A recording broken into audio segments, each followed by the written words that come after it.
The other day, my mom had an eye exam, the kind where they dilate your eyes to the point that everything is blurred. And as we made our way out to the car, I told her that even though there was a curbstone in sight, it was actually part of a ramp and really at street level. But I could see her reasonable hesitation and then trust as she stepped forward onto level ground. I thought about Jesus' words from today's gospel. Take nothing for the journey, neither walking stick, nor sack, nor food, nor money, and let no one carry a second tunic. Talk about a leap of faith, to go out on this mission with nothing but the clothes on your back. Imagine how the disciples must have had to place their trust in Jesus. He gave them something else, power and authority through the grace of God to accomplish their mission. As we move forward, we think about what the Lord has given to each of us, what the Lord has entrusted us with through our baptism. And I believe that as we reflect on that, there is a lesson in these directions from Jesus for every family and for every person who hears it. And it is this, that being a follower of Jesus requires trusting in Him above everything else. Now, this doesn't mean that we can't carry money or a backpack or food when we go out to school or work or on errands. But what it points to is the most important thing that we can bring with us wherever we go.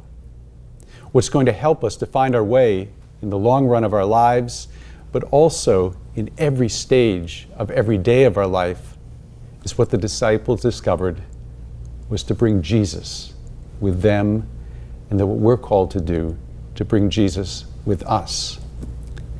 But you know, they wouldn't have learned this lesson if they had cheated and brought along a little bit of food or packed an extra tunic because you never know, it might have rained. No, they didn't do this. And because of this, it allowed them to discover the goodness of people as they showed how much they trusted in the Lord to provide. Each one of them not only grew in their own faith, but they witnessed and inspired others to grow in this faith of everyone they met. Have you ever played the game where you have to say, if you were stranded on a deserted island, what are the 3 things that you'd want to have with you? I never liked this game because I always struggle to know what I'd really want when it comes to possessions, because I'm afraid that I'd choose something that I'd either get bored with or wouldn't be the most helpful. In that vein, today, perhaps you could talk with your family about what are the most important things that they bring with them and that you bring with yours when you go out to school or work or on errands. And then, most importantly, how does God fit into our daily life essentials that we bring with us? And then spend some time in prayer with your family, thanking God for the gift of this day, for our families, and most importantly, for His Word.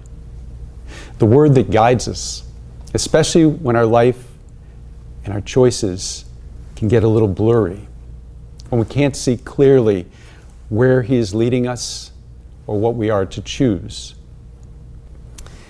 It's then that we can remember these disciples who trusted so fully. We can become like them in asking God to help us see clearly where our next steps should be, who we can trust, so that we can confidently move forward on solid ground with Jesus. May God bless you and your families this holy day as we ask Him to show us the way with clarity and love. May God bless you all.